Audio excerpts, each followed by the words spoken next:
County. It is Wednesday, February 22nd. Hit the horn. It is cold outside, y'all. It is 36 degrees. It is 4 degrees above freezing. So please govern yourselves accordingly.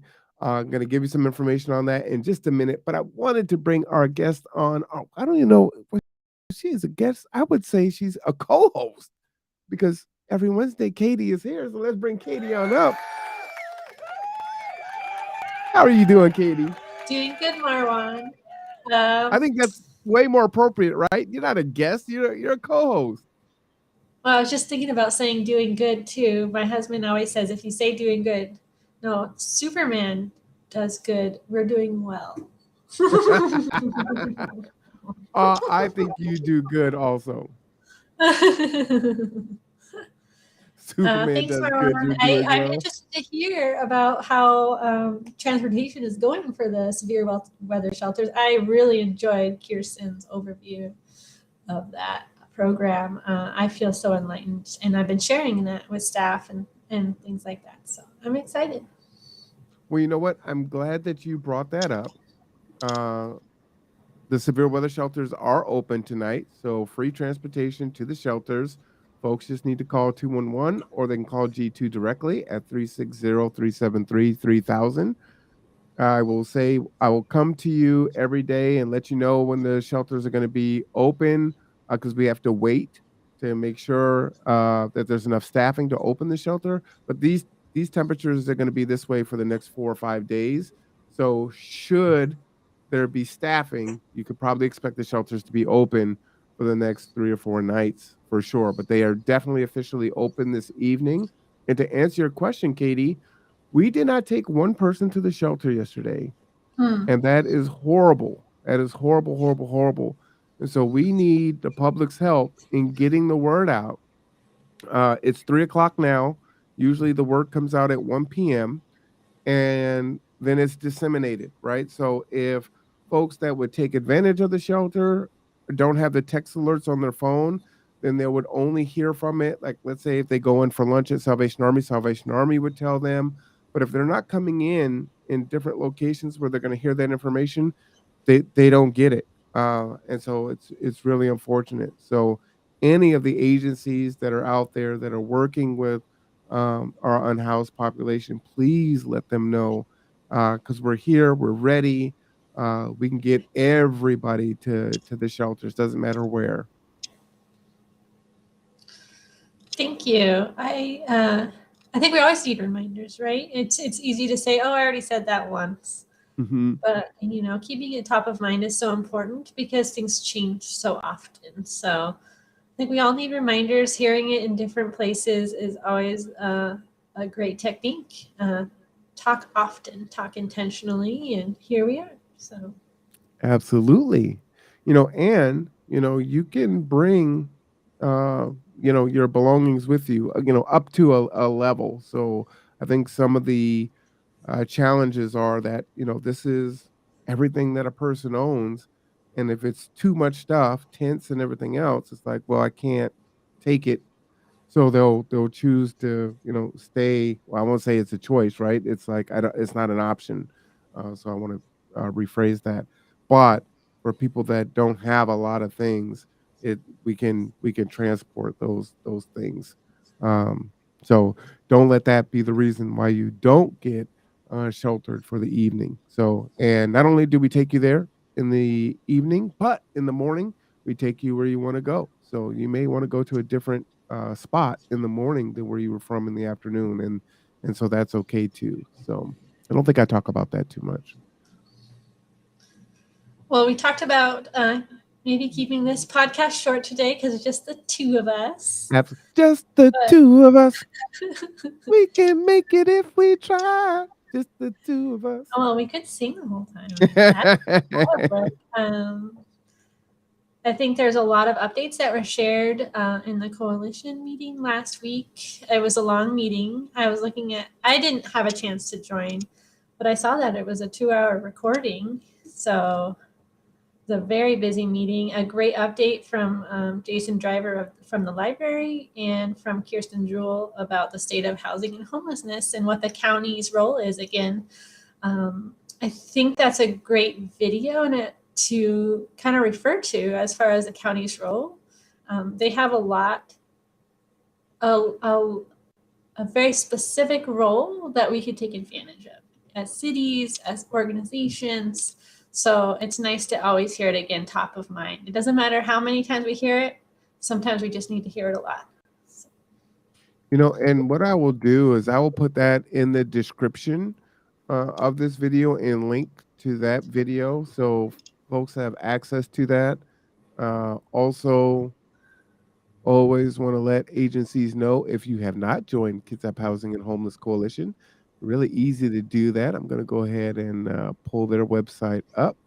But this is a great one stop for a lot of information and a lot of great organizations that are doing the work here in the county.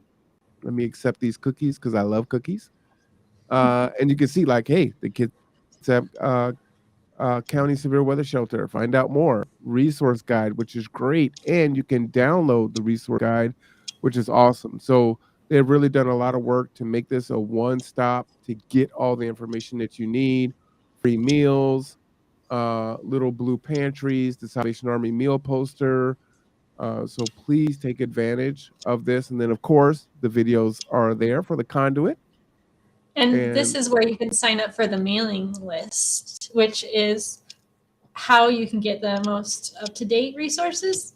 It's really, we're updating our website, but truly trying to send a newsletter at least every other week with anything that the community or our agency members share. Our mailing list has 350 members right now, and it's available to anyone. And if you look at that archive link, it will actually show you every newsletter we've sent so far through MailChimp. So you can sign up there and you can refer back to, what was in each newsletter. So I'm just actually right now about to send the newsletter for today. And even if you don't get signed up today, it'll be in that archive. So you can sign up for the mailing list and start receiving your newsletters right to your inbox. Oh, wow. See, I didn't even know that. That's cool. Mm-hmm. And then see, you're so awesome because you can say, hey, you can still join mailing lists from here, right? Multiple ways to click through. Email, first name, last name, organization. Is your organization a member of yes, no, not sure? Boom, subscribe. Super easy. Seconds. Yes, and I think the biggest thing right now is getting information out. We're trying to figure out how we want to, it's free to be a member, but how we manage members, we're kind of figuring that out still. But everybody, it's open to anybody, especially the information. The information we share is really targeted to other organizations or individuals who want to share, who need the information to post maybe at their buildings or just a list of resources. So that's kind of our focus right now. It's truly a networking group where we get together. I think there's almost 50 members on our last meeting. We have a monthly meeting over Zoom. And look at all these orgs. Yes, it's on the second Wednesday from 2 to 4 virtually. But this actually in March, Marwan, I forgot to mention, save the date, because on March we're going to try the hybrid again. It's hopefully not going to be too icy this time, but you're going to be there. I don't think you're presenting, but you're at least posting the Zoom, or you're presenting it through the conduit, and so food. We're going to be downtown Bremerton, and you're going to provide light refreshments, which we're excited for, just to see everyone in person. And everybody who got an award in December will have their award physically provided to them. So that's us. We're super excited. Our logo's not on here, Katie. Send us an email. Go back to the homepage and say, send us an email, but it's at admin@kitsaphhc.org. And we'll get that up there. I think those were from the old website. And so Leif, who works for the Kitsap Mental Health Services, he's been really on top of trying to keep our website up to date. So anything you see that might be incorrect, we're always ready to update it because we want it to be a one-stop shop, as you said. And look how easy it is to fill out the application. Organizational name, position title, phone number, email, address, your mission statement, which is copy and paste, Describe how your organization works with the homeless population. Describe how your agency will partner, and describe your agency or what your agency hopes to achieve with the membership. And boom. I mean, man, it can't get much simpler than that. And we're hoping actually to make it simpler. That again was kind of a holdover from the other website. And so again, just trying to make it accessible to as many organizations as possible and share the most current information. So we're always doing our best. There's great people involved with that group. And if you want to have an impact in affordable housing or homelessness services, that's a great place to start. Katie, is it open for folks to come to the Norm Dix building in March? Is that an open Yeah, meeting? it's open. It's open to anybody who I guess wants to join. So All right. That is March 15th, 15th. yes, March 15th, 2 to 4 at the Norm Dix building, and again, it's going to be hybrid. This is our first hybrid meeting, so bear with us as we work out the kinks, right, Marwan? Yes. But I do have something new. Uh huh. Ooh. Should Well, make that a lot easier. okay. Well, we'll have to get together before then for sure and talk about how we're going to make that happen. Well, it is actually the device that BCAT uses, and they have one inside of Norm Dix. And so, doing my research, I purchased it, and then I was at the board meeting for the Kitsap Regional Library because we've moved our board meetings down there. So I got to go in the back room and I saw it, and I'm like, oh, that's what they're using. So I'm super pumped. Like, I think Eureka! I may have solved the problem with Wi-Fi issues and all that good stuff. So, Oh, okay. So we're going to um, get you in there at least a couple days prior to then and see what we can play with. yes.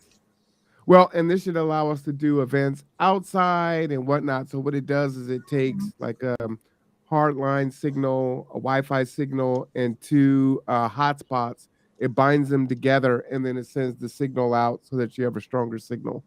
Um, so I'm super excited. Can't wait to try it out. Very cool. hmm The hope is we'll have tried it once or twice before March 15th, but yes, I think that's the solution. That's what they use. So we're Okay. just uh we're just chugging forward, you know. Well, and that's exciting. And yeah, right now it's open to anyone as you record it and publish it on YouTube. So it's exciting to be able to see those presentations on our own time. I didn't get to hmm join the meeting, but I was able to watch, and I'm excited about that. So, Nice. And we are getting a lot of feedback from folks that are watching later and contacting and getting connected with resources, and so that's awesome. Well, we said we're going to keep it short. yeah. Any quick updates from BHA or If all you quiet want right a now? quick update, I will say there is an article posted in the Kitsap Sun yesterday regarding Really? the Affordable Housing Task Force, I think they're calling it, but it's an update to the different organizations getting together, including Joe from St. Vincent's and Tony from KCR and Jill from BHA.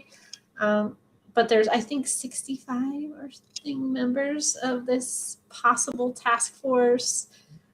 It's exciting. It's really in its baby stages right now, but this allows opportunities to go for funding for even smaller organizations. So it's just allowing us to plan for how we're going to develop more affordable housing countywide and take advantage of the funding resources together. So it's like I said, baby stages, but there is an article in the Kitsap Sun if anybody's interested in looking at that. Absolutely. And I won't show too much of this. I'm actually on that task force. So this is just kind of their I'm just going to show it really quickly. This is just some of the work that is being done. So I won't go too deep into that. But things are happening, and know that G2 and the conduit are are on it because we're a part of this community too. So And it can't um be done alone, right, Marwan? no, no, it really is going to take all of us, and folks that aren't even at the table yet. It really is going to take all of us. So I'm definitely excited about this. I think this is really a big deal. And some of this work was already being done, but now, KCR and BHA and others are being more. Well, I know KCR didn't know, and then Tony's knew. Mhm. So now it's like, oh, we know. Now we're gonna join. So it's like this snowball that's just Yes. getting bigger and bigger and bigger. Yes. So I'm encouraged. We are too. I'm excited to hear updates. I think I'm not on the mailing list right now, but I will be. So I'll have more information hopefully as well to share in future podcasts. But yeah, I guess final word, go check out that article in the Kitsap Sun. It's a great article on what that task force is about. Yep, absolutely. I will try to put that in the description also. So this was a quick one, Yes. which go ahead. What was that? I was gonna say this was a quick one, but still chock full of information. Yes, very much so. I appreciate it, Marwan. We're all very busy, and it's just nice to catch up here. Absolutely. Well, we will be back at 5:35 p.m. tonight for city council. It is study session. We're still advocating for bathrooms downtown, and the Public Works Committee did talk about bathrooms down on ML King. That video is on the conduit, so you can watch it. Shout out to Jeff for doing the edits there and making that available. So it's in just that conversation, so you can go and watch that. You can't make public comment tonight, but you can next Wednesday. So I encourage you to watch so that you can make your voices heard, because that's how we're going to make change. And with that, I will say again, the severe weather shelters are open. Please let people know 211 360 373 3000. And we will see you next Wednesday at 3 p.m.